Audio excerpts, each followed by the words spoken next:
Good morning. My name is Corbin Murakami. I'm the product manager for Liferay Commerce, and I apologize in advance. My French is nowhere near as good as Zeno's. But today I have a very simple message for you, and that's that the experience matters. In some contexts, this is an obvious statement. I was eating a hamburger last night, and I realized this is a terrible way to start a story in France, in Paris, because of all the things to eat, I was eating a burger. And but I looked it up, and your country ate more burgers in 2017 than they did baguettes. So it can't be that bad of a crime. In any case, I was eating a burger last night, and this is a true story. And the burger itself was pretty good. It was delicious, but the music was a bit loud, for my liking at least, and I had to ask the waiter twice for some water. And when it came time to pay, the cashier didn't know how to run a credit card, and I found this quite perplexing. And maybe this is just American standards, or the fact that I hadn't started working on my presentation at that point. But I felt that this experience wasn't what I expected it to be. It didn't meet expectations. And I think that's fair to say that when you go to a restaurant, there's two components. There's the meal itself, it's the food, the burger in this case, which I enjoyed. And there's the other stuff. There's the ambiance. There's the wait staff, the services. And combined between those products and those services, you get a cohesive experience. And that's what really counts in the end for a good restaurant experience. And we can understand that when you go to a restaurant, you're not just buying the food, but also the service. But is the customer experience really that important in all aspects of business? Does it matter if you're a B2B company like a drug manufacturer, or maybe a food distributor? Or better yet, when your product is something like auto parts, or even industrial gas. These are all products, and in some cases, you could argue commodities. In B2B commerce, though, how much does the customer experience really matter? I'm here today to say that in today's day and age, yes, in all these cases, the experience matters, and I would argue that experience matters more than ever. In fact, it could be the difference between something like 17% growth for your top line versus 3% growth. So today I'd like to cover three things. One, does customer experience really matter? Two, what does a good experience look like? And three, how does Liferay Commerce in the end help you achieve that good customer experience? So, why do we at Liferay think that the experience really matters? Well, if we look at B2B companies, there's two primary drivers for the shift towards the customer experience. There's an increased transparency and globalization. And we can basically call increased transparency the internet, right? There's the internet and globalization, which is driving essentially the commoditization of products and an acceleration for buyers to have control over the procurement process. In essence, what we're saying is because of the internet and globalization, it's now a buyer's market. They control, they're at the steering wheel. They have the reins. They're in control of their purchasing. What does this mean for B2B merchants, B2B sellers? Well, it essentially means that you get lower margins, lower profits, which is also known as a sad face, right? As you know, in this context, in this new environment, a lot of e-commerce projects have started under the guise of how do we cut costs to accommodate for this new reality. Now, don't get me wrong, cutting costs is definitely a noble cause. And we all know that the digital channel is less costly to serve than the traditional channel. It's cheaper to serve your customers through the digital channel if you have an e-commerce site. But when the amount of money saved is your measure of success for your e-commerce project, a couple things happen. For one, your site ends up looking like this. And when that happens, no one wants to use it, and you don't get the savings that you had hoped for. Everyone ends up talking to their rep. But the bigger issue is that if you're always looking to solve the problem by cutting costs, I think you're looking at it in the wrong way. Fixing eroding margins can be solved by cutting costs, but it can also be solved by creating differentiation. Now, we've already established that in this new age, products are being commoditized faster than ever. And so it's hard to say that product differentiation is always going to be the right strategy.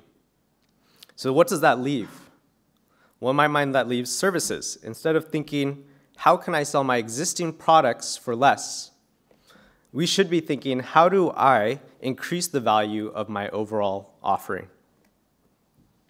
What kinds of services can I provide which sets me apart from the competition? How can I turn my customer portal from a cost center into a competitive advantage? So, is a better customer experience really the answer to this question? Does it really have the power to turn the tide? And we certainly think so, and let's look at the data. Forrester has done a study around the same topic back in 2015 with the rise of customer experience, asking this exact question. They, quote, say, "We explored whether customer experience really matters to a business success or whether CX is just the latest hype." And in their survey, they compared CX leaders, ones who scored highly on the CX index, versus laggards in the same industries, to see whether or not CX really had a difference, an impact on growth. And what they found is, across the board, in any industry that's not a monopoly, obviously, then the compound annual growth of a CX leader was higher than those of laggards. On average, a difference between 17% growth versus 3% growth. As high as 24% difference between the leader and the laggard in some industries like cable. So, I would say that the jury is not out on whether CX is important, and I think it's safe to say that, especially in a B2B context, customer experience is a valid way to grow the business. So as we see this new battleground shifting from just pure products, features, pricing, up into this more subjective layer of how do you support a business, how do you make transactions quick and convenient, how much are you ready to compete on this new level? So hopefully you're convinced that this is important, but what does a customer experience really look like, a good customer experience look like? Well, we have what we think a good customer experience looks like. The first is efficiency, the second is transparency, and the third is an effective service. And underpinning all of this is on the customer's own terms. So what does that actually mean? Number one, a customer experience should be efficient for B2B buyers. They're not like consumers. They're not there to peruse. At the end of the day, even though they do want a nice shopping experience, the goal is to be as quick and efficient as possible. And so your customer experience needs to support that. It needs to allow for them to find the products that they're looking for quickly, whether it's through categorization or through accurate search. It's making sure that you're recommending products, maybe based on what they're looking at that moment, but also, more importantly, based on their previous purchase history, because for B2B buyers, a lot of times that's replenishments, and it's them finding the same products that they always buy and making it as easy as possible to get those products back into a new order. And also tied into that efficiency is allowing them to get all the product information that they need out of whatever channel it is as quickly as possible, making all of that information about the product, all the marketing material, all the specifications, they're all within the same platform. That's what it means to be efficient. What does it mean to be transparent? It means that they should be able to see your stock levels. It shouldn't be hidden behind a back office system, but they should be able to know what's in stock versus out of stock before they try and generate an order. It means that they should be able to see the pricing, not the general list price, but they should be able to see the price that they negotiated, their contract price for them.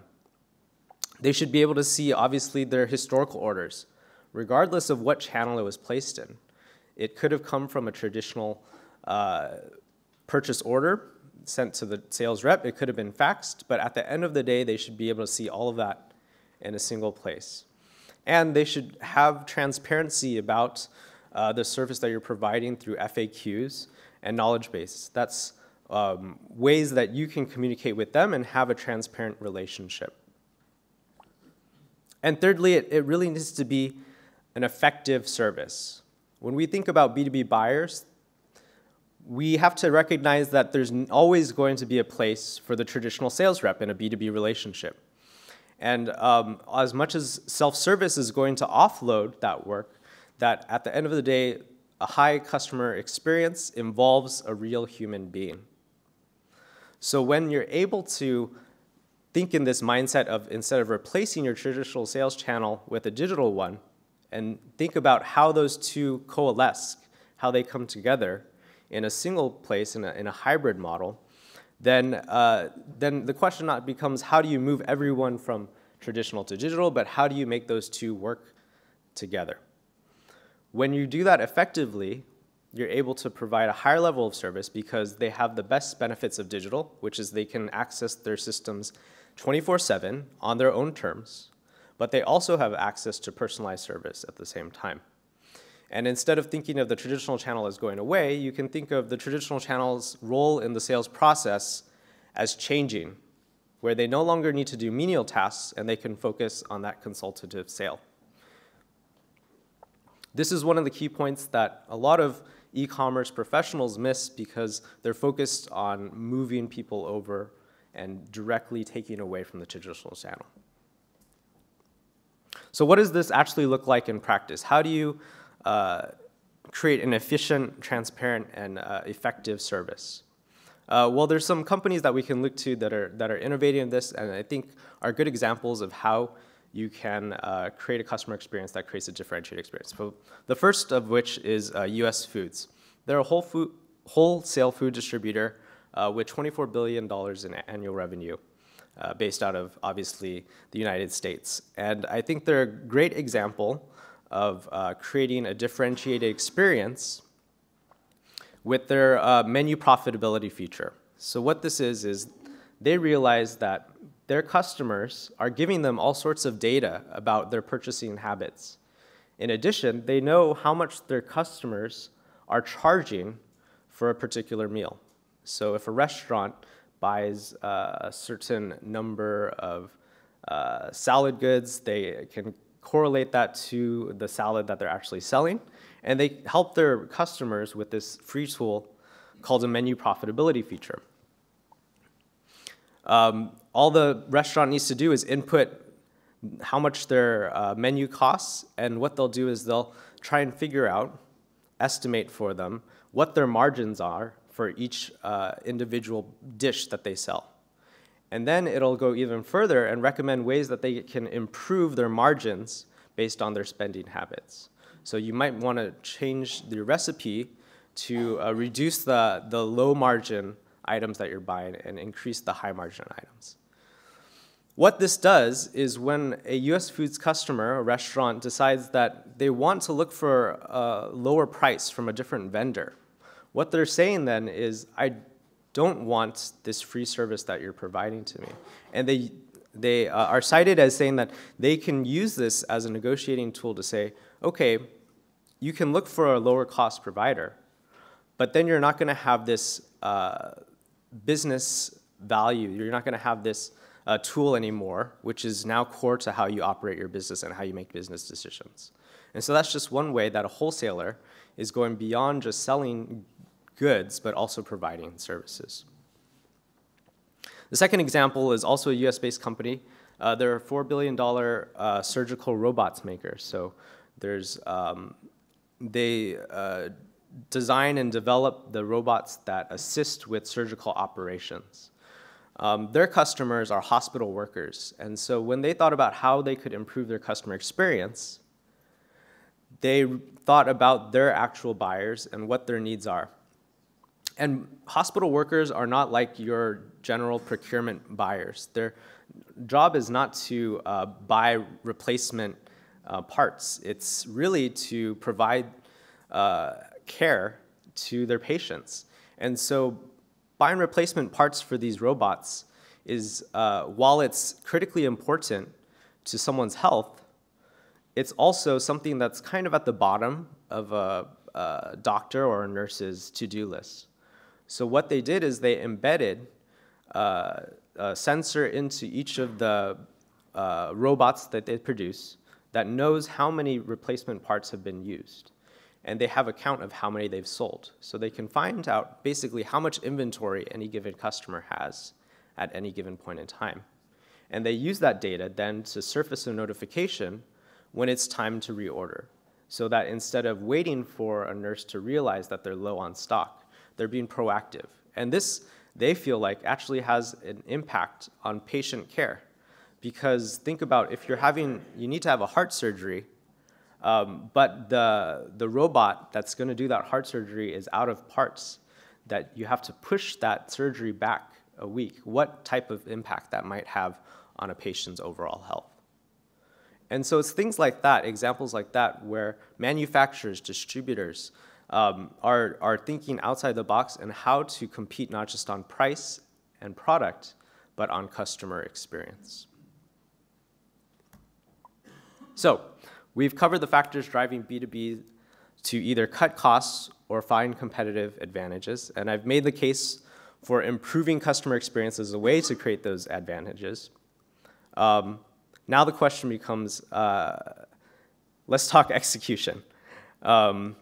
What's wrong with most commerce platforms in achieving this? Well, for one, they tend to be very good at commerce capabilities, like showing products and taking orders, but not very good at attracting customers, and certainly not good at growing accounts over time.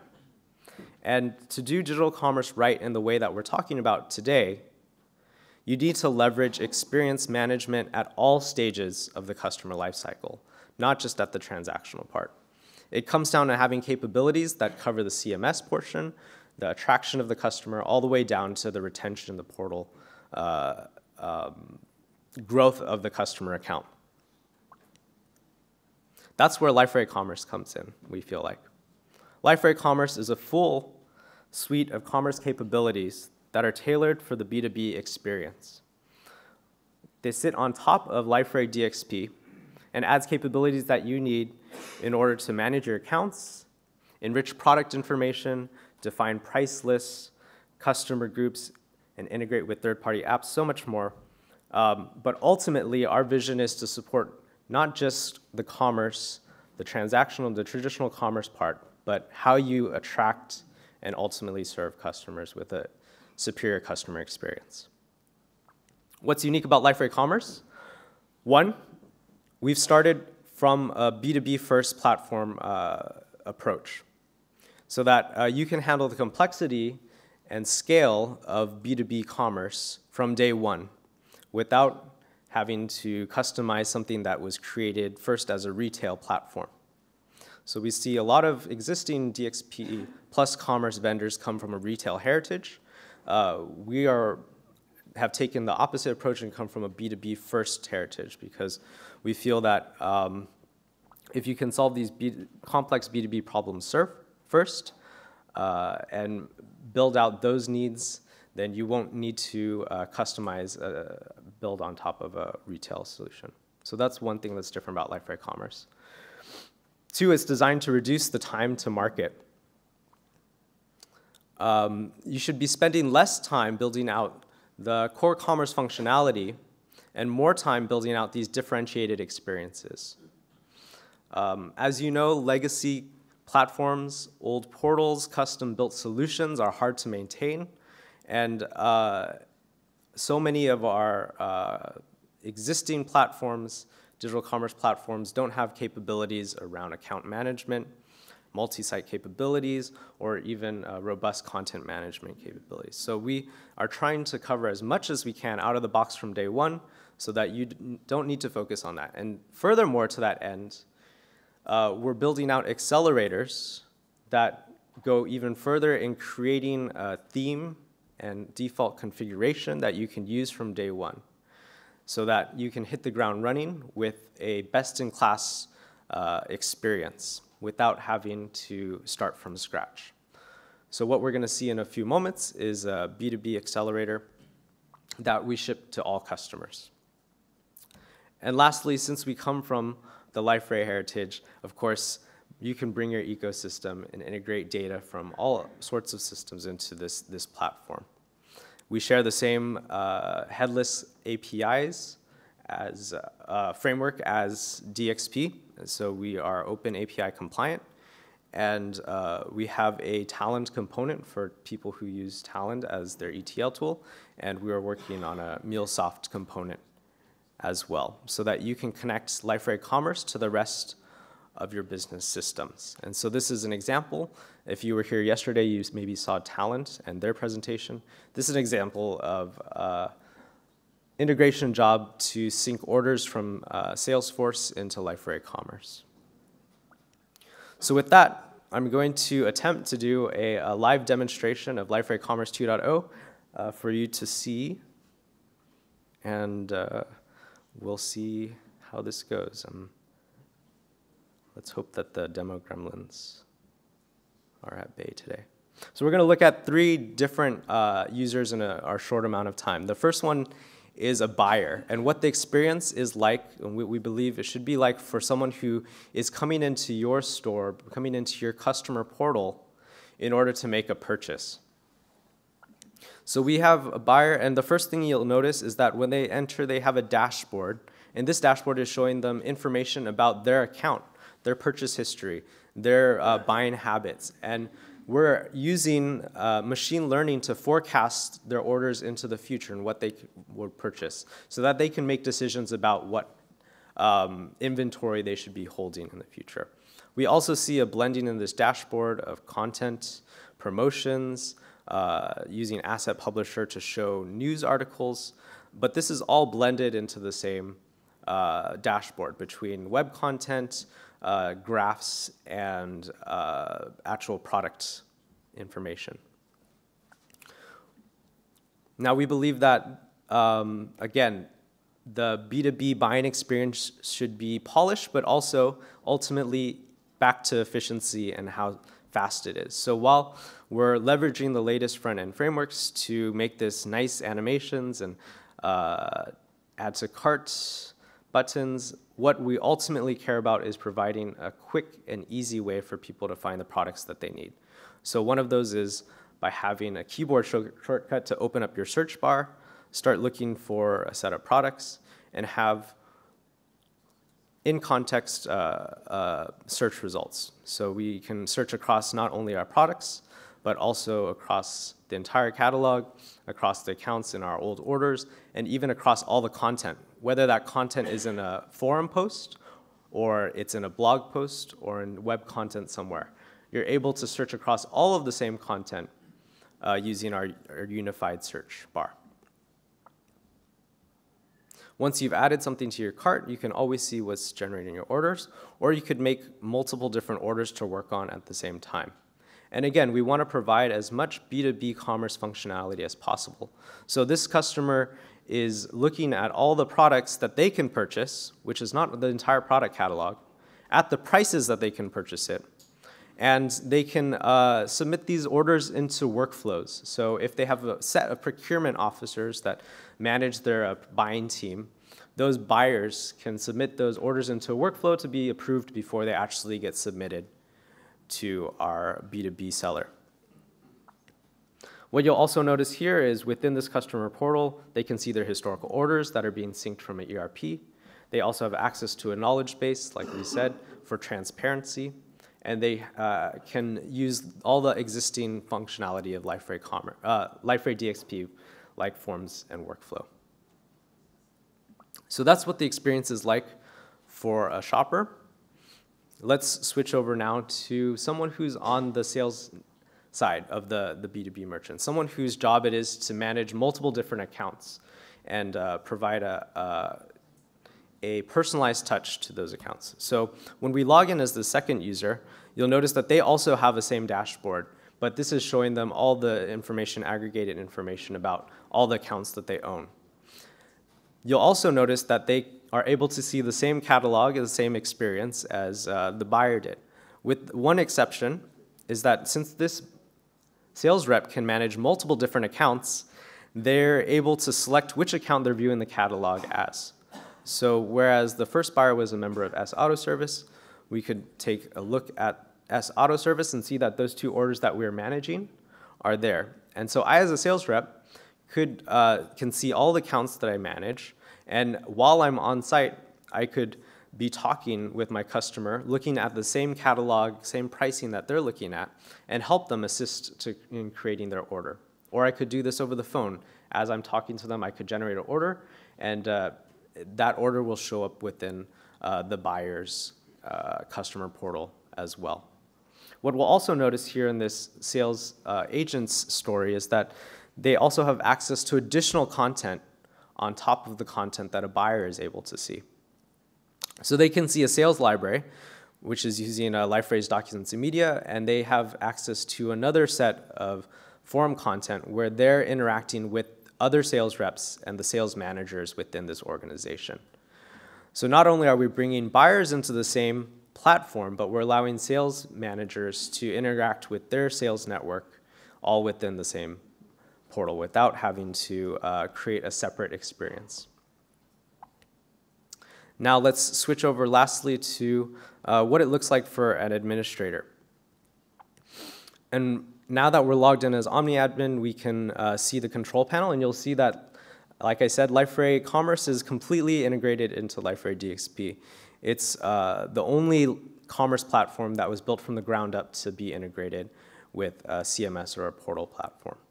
And what that means is that as an administrator, you get the same administrative experience that you expect out of DXP with Liferay Commerce. When I go to the control panel and I open up Commerce, I'm able to see all the products, the pricing, the discounts, and the subscriptions for this Commerce instance. What we've added in Commerce 2.0 is the concept of a multi-channel and multi-catalog feature. So multi-catalog means that you can create multiple different catalogs, maybe for different product lines, that have different administrators for each of those catalogs, and make sure that only the administrators who manage each product line can see what products they're able to see. But the multi-channel concept is very powerful because it allows you to take those products that you're managing in Liferay Commerce and also share them with other multiple Liferay sites or third-party consumers of that data, whether it be a marketplace or whether it be another back-office system like ERP. So this allows B2B sellers to have a single administrative experience where all their users can come in and see their orders and make orders, but ultimately use that data to push out to different channels and receive orders from those channels as well. All of this, again, is using a headless set of APIs. So that channel could be a mobile app or a front-end app that's just consuming the Liferay Commerce APIs. And what this also means is that we've transferred the same Liferay ethos around flexibility into Liferay Commerce. It means that ultimately for B2B sellers who have very complex, very unique needs, we provide extension points and ways to add on top of the existing functionality in a way that's safe for upgrades and ultimately what people have come to expect out of Liferay's flexibility. So that's a brief demo of Liferay Commerce. Obviously, there's many, many more features to talk about. But before I go into a Q&A session, I do want to just highlight some of the what's on our roadmap and what you can expect in the coming months and years. Okay, so coming up in our Q1 2020 release, we're really focused on One, making it easier for administrators to work with commerce. So we will be revamping the administrative UI of Liferay Commerce. We're also adding new productized connectors to other sales channels. I touched on the multi-channel concept, but we'll be adding productized connectors to other e-commerce platforms, back office systems, as well as marketplaces, so that it's easier to use Liferay as really the hub of your B2B ecosystem. When we look forward into Q3 2020, we're looking at adding functionality for mature B2B merchants, mature sellers. So contract management and pricing, credit management, and quote management for people who are farther along in their digital transformation journey and would like to support those functionalities with the digital experience platform. And when we look far out into the future, we really want to expand into more complex use cases to cover things like B2B2C, as well as a multi-vendor marketplace. So in summary, I hope that you've seen that as B2B, you don't need to resign to commoditization. There's a massive opportunity out there to create differentiated experiences, create price premiums using customer experience. And I hope you've seen that really yesterday's commerce platforms fall short in assisting you to create these customer experiences. And that Liferay Commerce combined with Liferay DXP gives you what you need to hit the ground running from day one, and as well as the tools to support your growth and your future endeavors as you mature. So I hope you've learned, yeah, I hope I was able to convey that, and I hope that you avoid that burger place. It's called Baga Burgers, and that's my final word of advice. So thank you.